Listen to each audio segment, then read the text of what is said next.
Hello everyone, welcome back to my channel. If you like this channel, please do subscribe, comment, and let me know if you are looking for any specific content on the channel. Definitely, I try my best to uh, add it. So today I'll just show you the woofer setup in car. In my previous video, you would have seen my dapping sheet unboxing. So I will also show you how the entire setup assembly would be done in my upcoming video. Today's topic would be on woofer setup for cars. Currently, I'll just show you the enclosure setup and a bass tube setup which I've used in my previous cars.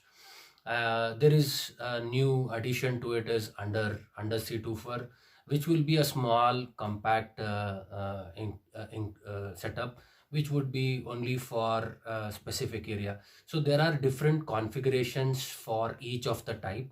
The first one which I'll just show it to you was on the enclosure.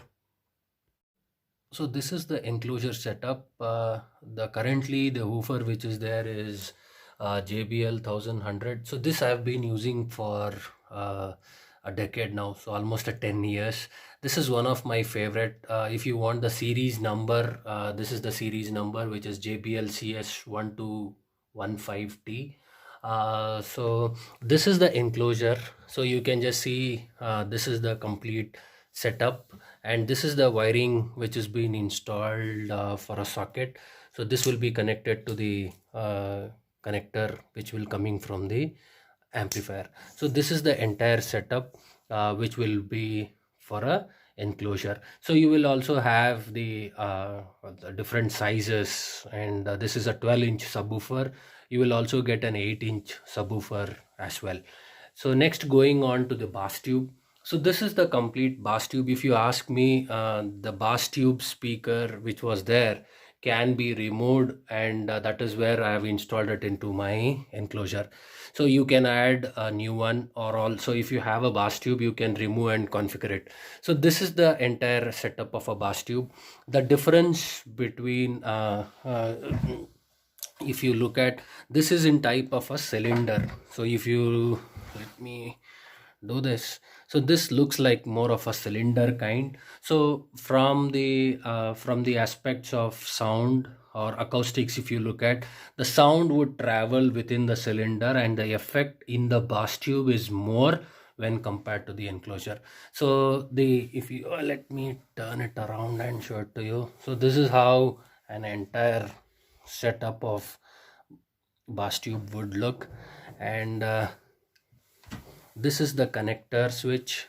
This is the woofer or the sound which comes in outside the cylinder, and this is the connector setup where you can just connect the plugs to this particular setup, and this can also be installed into this enclosure, so which makes the perfect combination of plugging in. So instead you can add a socket switch to that. So this is the bass tube. So if you ask me which is the best setup between these two, I definitely recommend or like the bass tube setup, because the sound which comes in from that, or the output which comes from the bass tube, is totally different, and you will enjoy the music. But enclosures are the smaller portion of that, but due to the spacing issues, people would also like this enclosure. If this is not there, the next photo or a screenshot you can just see. This is the under-seat subwoofer with inbuilt amplifier and a bass control, which will be installed below the driver seat, which will be connected to the player. Definitely yes, this will also give the woofer effect or the sound affecting, but when compared to the bass tube, overall the bass tube is the best option looking at the sound effect, maybe, which I'll show you in my coming videos. Hope you like the video. Please do subscribe, share, and comment it. I'm trying my best to show with my experience what I have been. It's not that something that I took the content and then did it. This is something which I have experienced myself and then promoting it in my channel. Thank you very much for watching my channel. Take care, everyone. Bye.